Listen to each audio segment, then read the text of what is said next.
Hey guys, it's Jessie and welcome back to my channel. Welcome back to another reading vlog. Today we have a super duper fun one. So I find on Instagram and stuff, I always see readathons and stuff like that, like monthly reading challenges that I really want to join in on. But the way I film my videos, I like to do a different theme every week for my reading vlogs that go up on a Sunday, and I like to do different styles of videos and like different things, picking my read, etc, etc.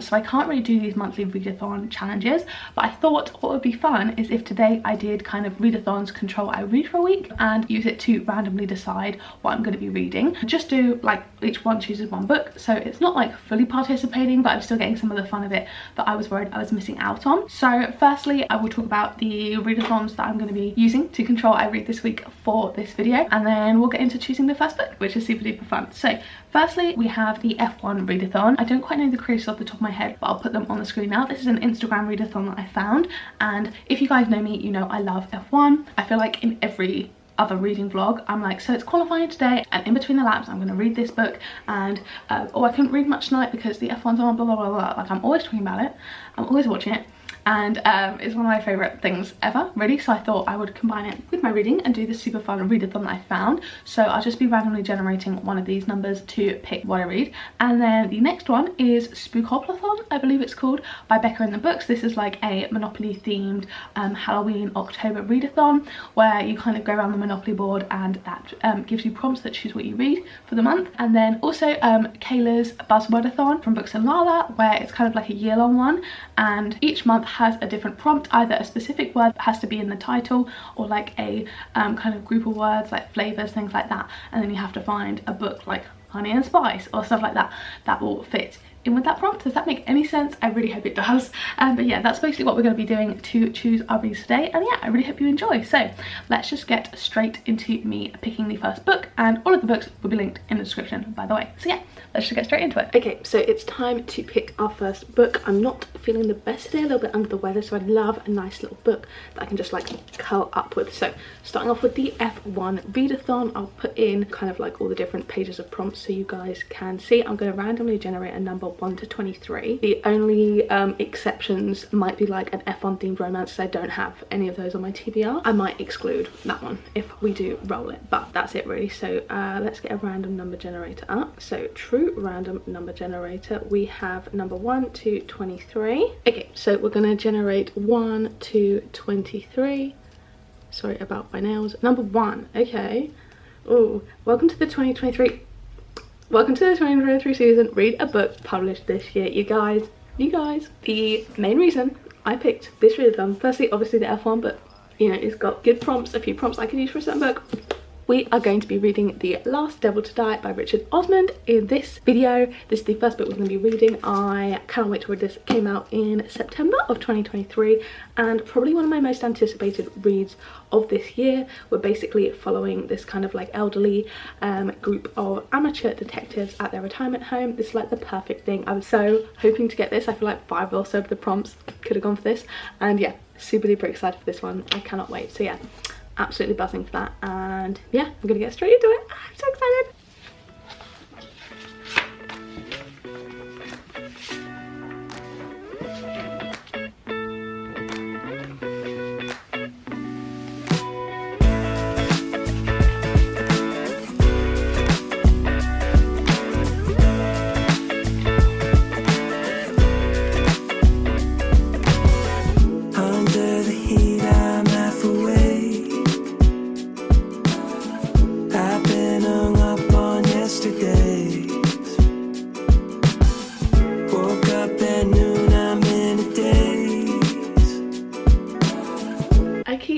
So it's the next day. I'm looking a little bit rough because I'm feeling a little bit rough, but you know what's not rough? I mean, it's okay, we'll get into it.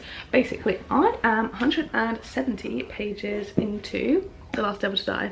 5-star? I think so. I think so. I mean, obviously I have no idea where it's going to go from here, but like, best in the series? So far, yeah, absolutely obsessed. I was crying at 80 pages. I have cried again since then. very emotional, like really emotional. Like there's old people in it, so like I cried in the second one, I think I might have cried in the third one as well. Like it's very emotional, it's actually devastatingly emotional. Like one of the plot lines surrounds dementia and stuff, which is absolutely heartbreaking. Like for me personally, that's just like one of the saddest things. Like it's absolutely devastatingly sad, but the book overwhelmingly isn't sad because it's balanced out with these really wholesome moments, this like fun little mystery, and the rest of the characters. So it's not like overwhelmingly depressing. Like it's balanced quite well, where like I don't want to not read it because it's going to be sad, and it's also like I wouldn't necessarily call it a sad book. There's just like really emotional elements to it, if that makes sense. But yeah, I'm absolutely obsessed with it. I love being back with these characters. I just absolutely adore Joyce so much. She's hilarious. I feel like that's going to be me when I'm an old woman. Like she's just so funny, so wholesome. Like I love all the characters. We're getting a fun little mystery again. It's just like so fun to be back with them. Bogdan as well, a fave from me. I absolutely adore him. But yeah, like I have absolutely no complaints about this book. I think it's perfect. So yeah, 170 pages in. I'm going to sit down again this afternoon and read some more. I might try and finish it tonight if I can. I'd love to, because I just enjoy reading it so much. Every time I put it down, it's not out of like, oh, I can't really be bothered to read this anymore. It's out of like, okay, I'm going to do something else. And every time I pick it up, I'm very eager to pick it back up again. So like it's just overwhelmingly positive vibes here. Highly recommend. Like I love this series. I really want to give it a reread. I said that so weirdly, a reread. I keep saying it weirdly. I want to read it again, and I think I would rate it even higher because the other three are between a 4 and a 4.75. 5 star, I will just say. I think so. I'm very early in. I'm only like 40% of the way through, but I think so. But yeah, I think I would give it a 5 stars. Like it's a 5-star series for me. I adore it so much. And yeah, just wanted to jump in here, give like the most positive review ever, and tell you that I'm going to continue on with it now. I was expecting it to be sad. I was not expecting that. Oh my god, it's so sad. I can't stop crying. Oh my god. Guys, I actually need like a moment away from the book. It's like the saddest possible thing I could imagine. Oh my god, the writing as well is just so beautiful, but like devastating. And I know that we're kind of just gonna jump into other stuff as well. Oh my god. Again, it's like the next chapter and I'm crying again. It got even worse. I'm actually gonna hack it. We'll keep on pushing anyways. I don't know where I'm going. 2 days, one big commotion. I'm being carried by the wind. Guys, you saw that was potentially my favourite book of the year. I just finished it now and I am obsessed. 5 stars, obviously.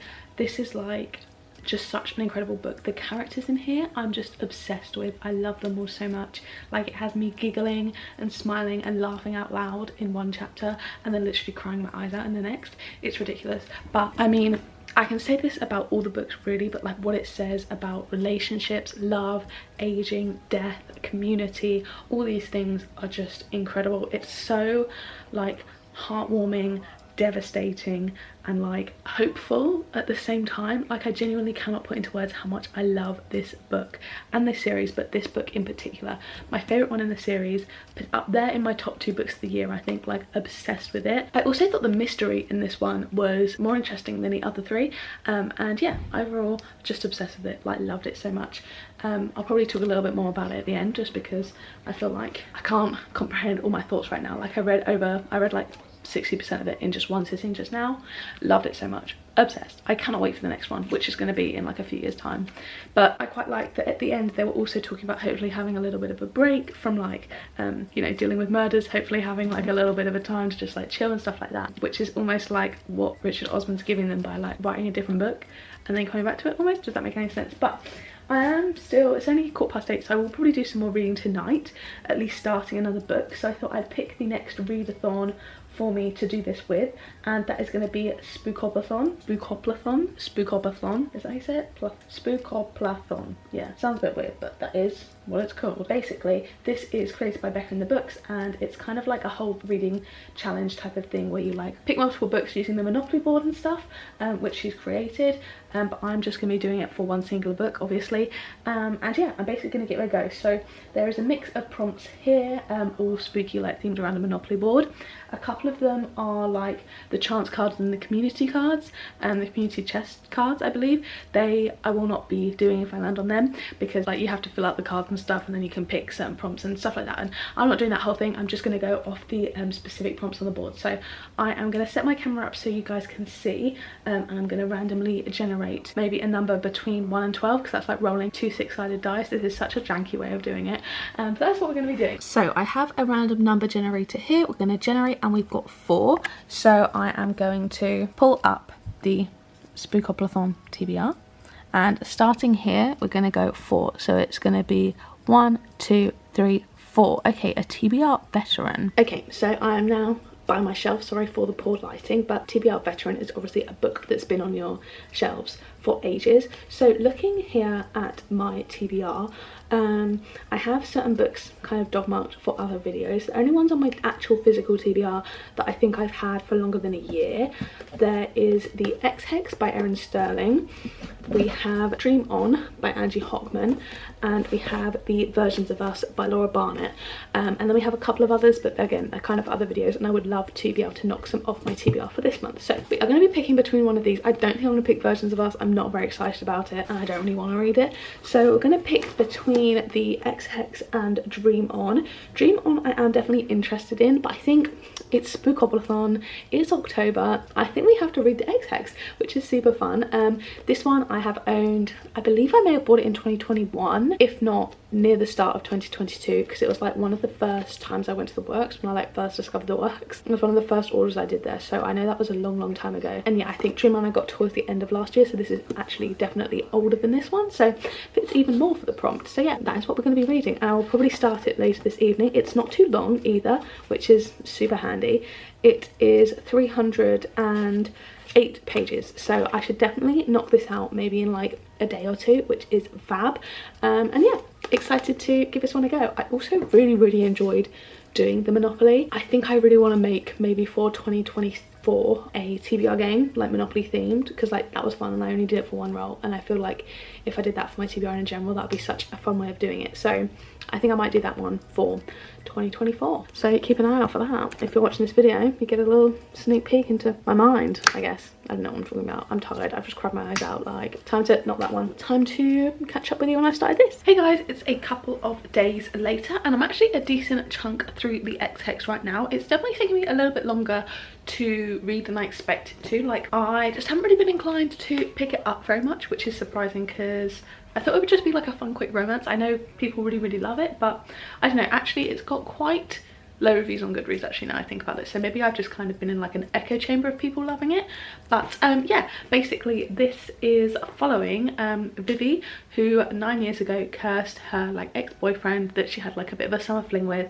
Now he's back in the town, and like everything's going haywire because in the town he's cursed basically. So it's like fun, magic, witchy, Halloweeny vibes, which is obviously perfect for October, so I'm very happy to be reading it now. But yeah, overall it's fine. Like, I'm on page 186, so it's just kind of going about, you know, trying to fix the curse and stuff like that. So it's like fun, but like they keep talking about like their insane chemistry, and I don't think they have much chemistry at all. I don't know whether that's just me, but yeah, overall it's fine. Like, to actually read, it's very quick, just I haven't really been inclined to pick it up. I'm on chapter 21. I think I'll probably finish it off today. I'm quite eager to, because I do want to get this video up tomorrow, and hopefully I can read another book for it. But yeah, overall it's just fine, to be honest. I'm a little bit disappointed, but I don't really know if I can be disappointed because I didn't have super high expectations in the first place. So yeah, just kind of feeling pretty neutral about it.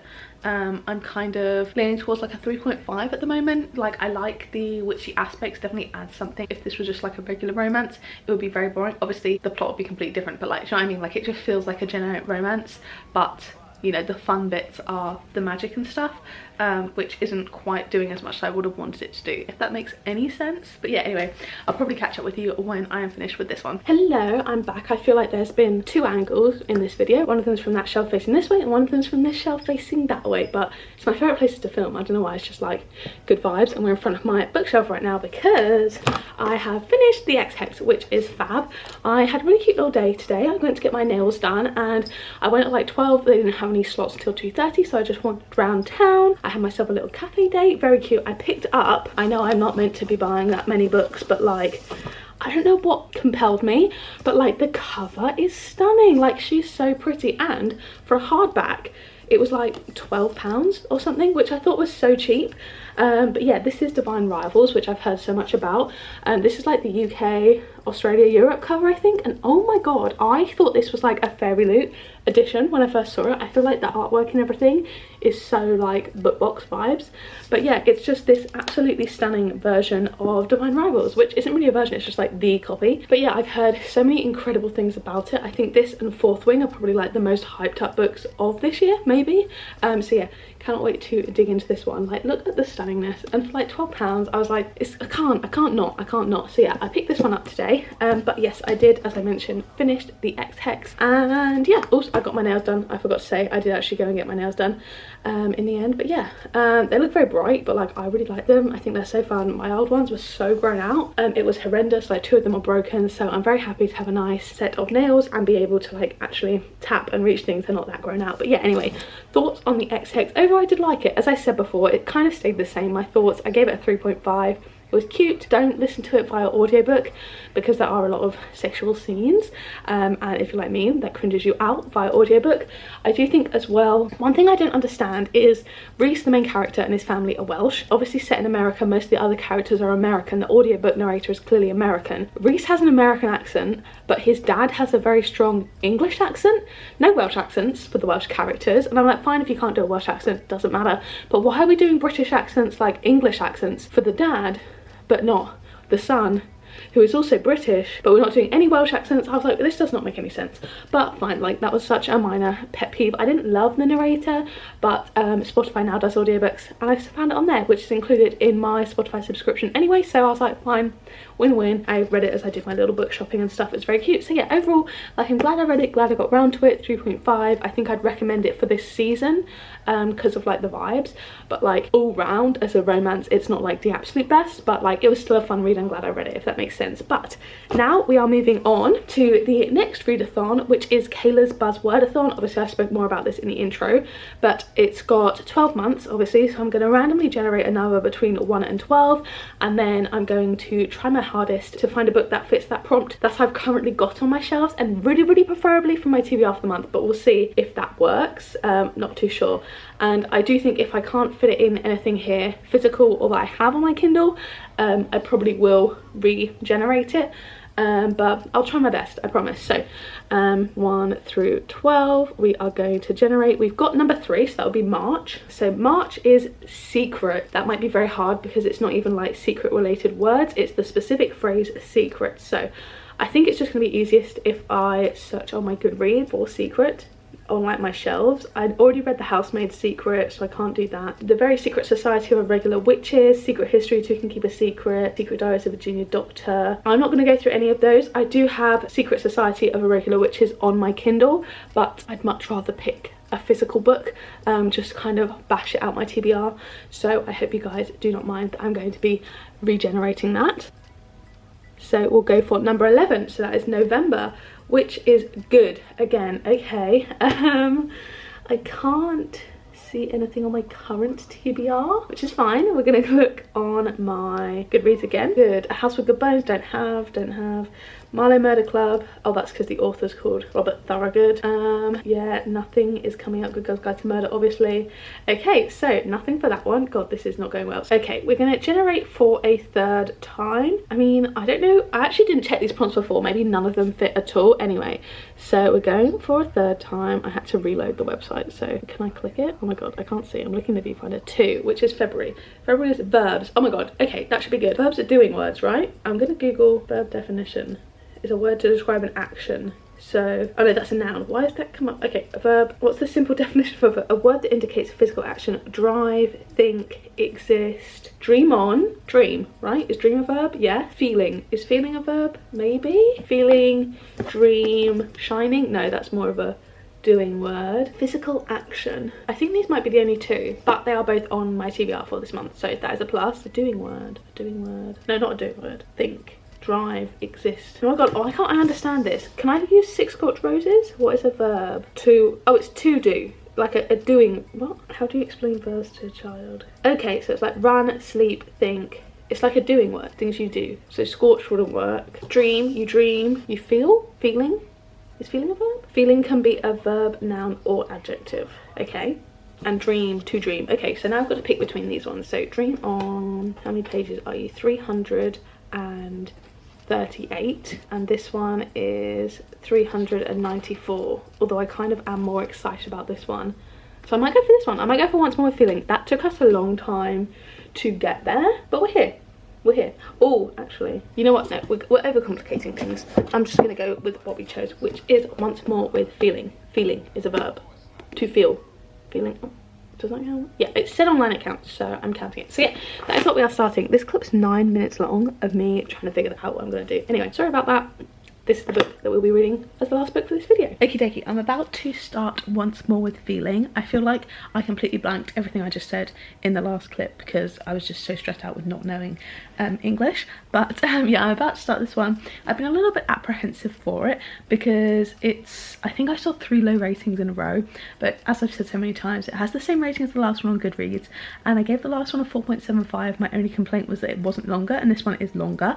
Again, not too long, it's still under 400 pages, but yeah, it basically follows, I believe, a pop star romance, but I think with a boy band and a solo female pop star boy band member, and then one night her whole career, everything blows up, I think because of him maybe, and then now she's a normal person and the guy is celebrity, and then I think that's where we're going for. I think it's Then and Now Again, which I loved in the first one. So yeah, basically just going to start this now, and hopefully I'll get a good chunk through it because I do want to finish this by tomorrow, hopefully. Hello everybody, I know I'm not in peak form right now, as you can tell. I've recently woken up, but I got so far through Once More with Feeling yesterday.